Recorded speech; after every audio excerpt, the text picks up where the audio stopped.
Mais ça nous a amené, la fameuse règle du droit à l'oubli nous a amené à la 8e idée reçue, c'est-à-dire qu'effectivement, est-ce que à partir du moment où ça fait plus de, alors je sais plus, c'est 5-10 ans en fonction aussi de certains cancers, etc., après la rémission et tout ça, ça veut dire quoi? Ça veut dire qu'on oublie, c'est terminé, ça ne compte plus dans le tarif que va... Je suis pas obligée de le dire? Ouais, non, exactement. Vous n'êtes pas obligé de...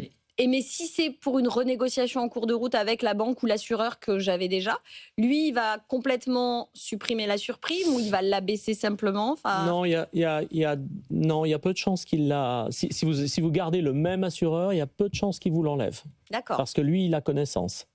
Ah, et donc du coup, en fait, Voilà. le droit à l'oubli, il est quand même particulier. Il est pas... Non, il est, pour tout assureur qui ne vous connaîtrait pas, il est logique. Il est logique. C'est un peu le truc, je suis pas rancunière, mais j'oublie pas, quoi. C'est un peu ça. Après, juste une information très importante. Si demain, vous remplissez un questionnaire de santé et que vous déclarez que vous avez eu un cancer il y a 8 ans, etc., mais vous le déclarez. C'est-à-dire que vous n'avez pas cette notion de droit à l'oubli. Ouais. D'accord ?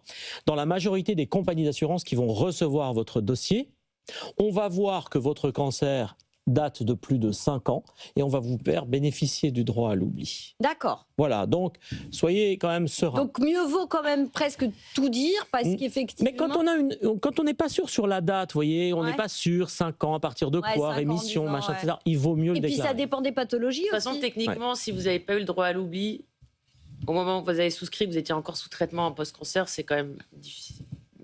Compliqué que vous ayez obtenu une assurance de prêt à l'époque. Oui, mais si on emprunte 3-4 ans après la fin de ces événements-là, on est dans une situation où on a oublié un peu les délais. On se dit, bon, allez, est-ce que c'est fini? Est-ce que je suis en mission? Est-ce que ça marche, etc. Mais tout est ultra probable. Enfin bon. Voilà. Ouais.